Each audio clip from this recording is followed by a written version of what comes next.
भारत चीन से आप ऐसे बात नहीं कर सकते। ट्रंप को कूटनीति का शिष्टाचार सिखा गए पुतिन, कहा किसी की धौंस नहीं चलेगी। दोस्तों, रूस के राष्ट्रपति व्लादिमीर पुतिन ने अपने प्रेस कॉन्फ्रेंस में कूटनीति, अर्थनीति और रक्षा नीति से जुड़े सभी सवालों का जवाब दिया। पुतिन ने टैरिफ के मसले पर यह स्पष्ट कर दिया कि यह विश्व में मल्टीपोलर सिस्टम का समय है और कोई भी देश दूसरों पर धौंस नहीं जमा सकता है।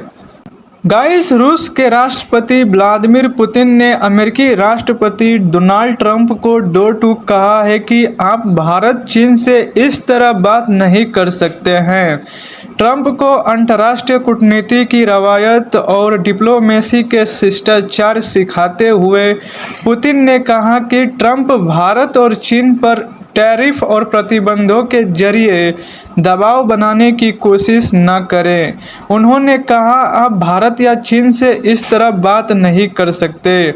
जैसा कि दोस्तों आप लोगों को पता है कि अभी हाल ही में चाइना के तियानजिन शहर में एससीओ समिट की सफलतापूर्वक आयोजन हुआ, जिसमें दुनिया के जो लीडर हैं जैसे रूस के राष्ट्रपति व्लादिमीर पुतिन, भारत के प्रधानमंत्री मोदी और नॉर्थ कोरिया के तानाशाह किम जोंग जैसे बड़े दिग्गज शामिल हुए।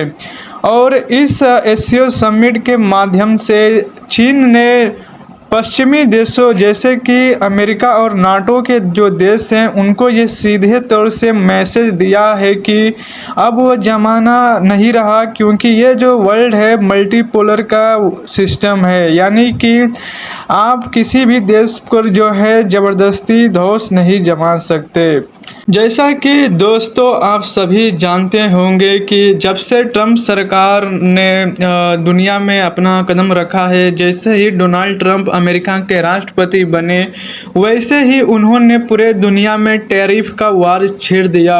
पहले ट्रंप सरकार ने चीन पर 200% का टैरिफ लगाया। बाद में जब चाइना ने भी अमेरिकन प्रोडक्ट्स पर 200% का टैरिफ लगाया, तो बाद में ट्रंप सरकार ने जो है चाइना पर जो टैरिफ लगाया उसको वापस लिया।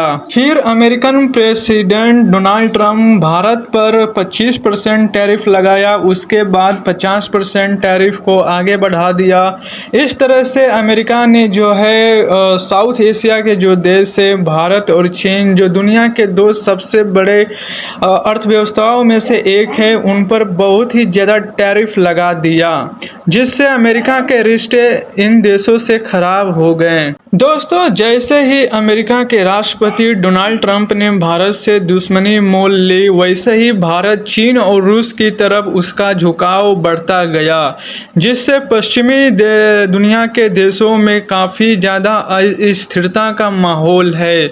उन्हें डर है कि कहीं भारत चीन और रूस के साथ मिलकर पश्चिमी देशों के लिए और ही ज़्यादा मुश्किलें पैदा न कर दे। दोस्तों, मैं आपको बता दे रहा हूँ, अगर भारत, रूस और चीन एक साथ मिल जाते हैं तो फिर पश्चिमी देशों के लिए इन देशों का मुकाबला करना काफ़ी नामुमकिन सा हो जाएगा, क्योंकि चीन दुनिया की दूसरी सबसे बड़ी अर्थव्यवस्था है और दुनिया की तीसरी सबसे पावरफुल मिलिट्री उसके पास है। वहीं भारत दुनिया की 5वीं सबसे बड़ी अर्थव्यवस्था और दुनिया की 4थी सबसे बड़ी मिलिट्री पावर उसके पास है। वहीं रूस की बात करें तो अमेरिका के बाद दुनिया का दूसरा सबसे शक्तिशाली मुल्क है। अतः आप देख सकते हैं कि अगर चीन, रूस और भारत एक साथ आते हैं तो पश्चिमी देशों को इनको कंट्रोल करना काफ़ी ज़्यादा मुश्किल होगा। और इसी डर के वजह से दोस्तों ट्रंप के बहुत सारे जो सलाहकार हैं उनसे काफ़ी नाराज़ हैं। उनसे इसलिए नाराज़ हैं क्योंकि उनका मानना है कि आप भारत को दरकिनार कर कर हम ये जो वार है चाइना के विरुद्ध, जो इकोनॉमिक वार हो या फिर मिलिट्री वारफेयर हो, इससे आप जीत नहीं सकते। क्योंकि अगर आप इनसे जीतना चाहते हैं तो अमेरिका को भारत जैसे देशों की साथ की आवश्यकता ज़रूर होगी। होगी। इस वजह से उनकी नीतियों को काफ़ी लोग क्रिटिसाइज कर रहे हैं। यहाँ तक कि फिनलैंड के देश के जो प्रधानमंत्री हैं उन्होंने अमेरिकी राष्ट्रपति से काफ़ी नाराज़गी जताई है।